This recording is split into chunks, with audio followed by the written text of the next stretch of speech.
Bonjour à tous, après les films au cinéma, les séries, et ben maintenant voici les films en VOD les plus attendus de l'année prochaine. La vidéo va se focaliser sur Netflix et sur Prime Video, parce que ce sont les deux seules plateformes en fait qui produisent des longs métrages pour la VOD.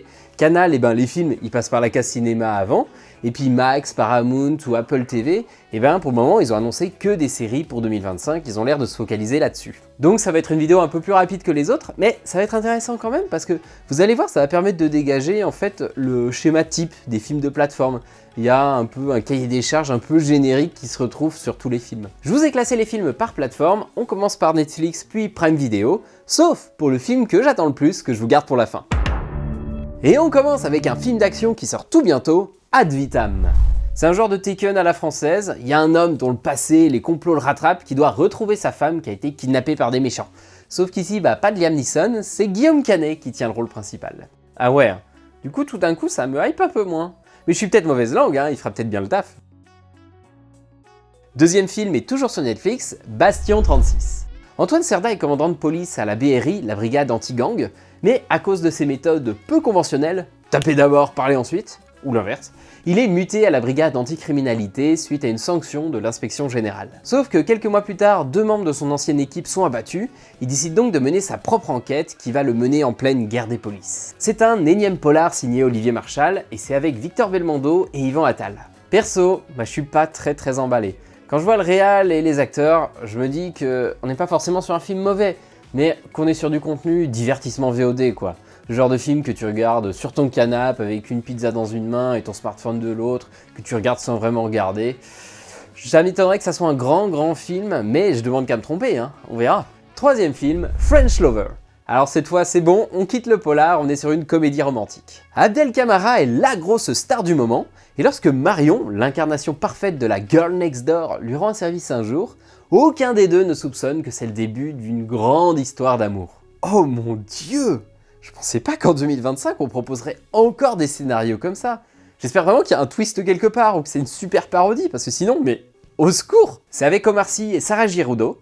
Et écoutez, ça a l'air tellement nul quoi. Enfin, rien que le nom French Lover, ça a l'air de jouer sur tous les clichés du romantisme à la française. Et pourtant, je sais pas pourquoi, mais j'ai trop hâte de voir ça. Dernier film Netflix, Lune de miel avec ma mère. Bizarre délire oedipien quand même. C'est une comédie avec Michel Larocque, Cadmerade et Rossi de Palma. C'est l'adaptation d'une comédie espagnole, Sous les palmiers avec ma mère. Largué au pied de l'hôtel, un homme au cœur brisé est forcé de partir en lune de miel avec sa mère. Bon allez, finito Netflix, parlons maintenant des sorties Prime Video. Petit retour dans le temps, en 2015, le youtubeur MrV a sorti 3 courts-métrages mettant en scène un agent secret, Mac Walter. Tu te calmes! Mac Walter va avoir le droit à son long métrage, ça sera une comédie d'action parodique réalisée par Simon Astier. MrV reprendra bien évidemment son rôle et il partagera l'affiche avec Géraldine Nakache, William Lake Bill et Vincent Dedienne. Le film est attendu plutôt pour la fin de l'année 2025. Et sixième film, Un mariage sans fin. Lors d'un mariage au Maroc, Luna et Paul se retrouvent prisonniers d'une boucle temporelle dont ils n'arrivent pas à s'échapper, ils sont contraints de revivre en boucle et en boucle toujours la même journée. Et si c'était l'occasion de donner un sens à leur existence, et peut-être même de découvrir l'amour. C'est un remake de Palm Springs, un film américain qui s'appuie lui-même sur Un jour sans fin, le classique avec Bill Murray. C'est avec ici Tariq Boudali et Camilo. Bon j'en attends pas grand chose. Et allez, septième film, Carjackers. S'il y a bien un genre de film qui fonctionne bien sur les plateformes VOD, mais vraiment pas trop au cinéma, c'est les films un peu beaufs. Je veux dire, les films avec des gros flingues et des grosses bagnoles. Carjackers raconte l'histoire d'un tueur à gages qui est engagé par un hôtel pour traquer des voleurs qui dévalisent leur clientèle. Et comme tout bon film qui sent bon le bitume, le samplon 98 et le parfum Scorpio, on retrouve Franck Gastambide dans le rôle titre. Dernier projet Prime, Le Jardinier. Chaque année, le Premier ministre fait éliminer des personnes un peu gênantes. Il les assassine au nom de la raison d'État. Serge, un haut fonctionnaire proche de la présidence, se retrouve malgré lui au cœur d'une machination qui fait apparaître son nom sur cette liste.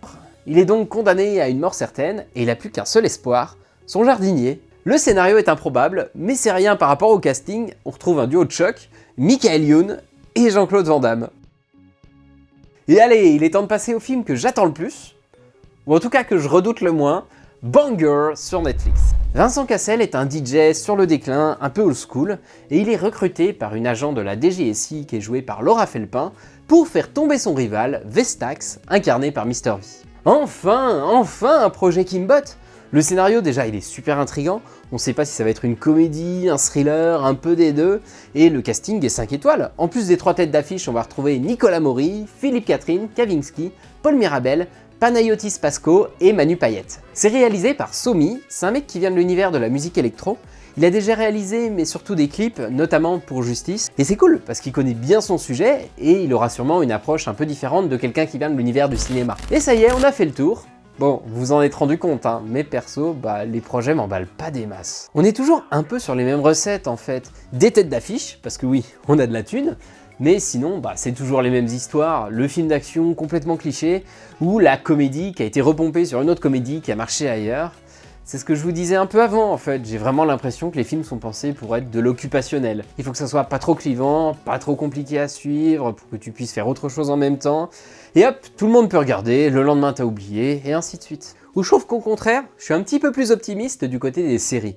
Où là je trouve qu'au contraire il y a quand même pas mal de projets originaux, et puis surtout maintenant il y a plein de distributeurs VOD qui se mettent à arriver à produire du contenu français, mais ils viennent avec leur propre style, leur cahier des charges, leur savoir-faire un peu différent, donc je pense qu'on va avoir une offre vraiment riche et de belles surprises, notamment du côté de Max et Apple TV. Et voilà, je m'arrête là, merci beaucoup d'avoir regardé cette vidéo, j'espère qu'elle vous a intéressé.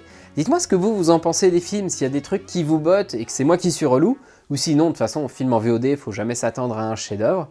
Bon, en attendant de les découvrir de nos propres yeux en 2025, je vous dis allez au cinéma et mangez des pizzas!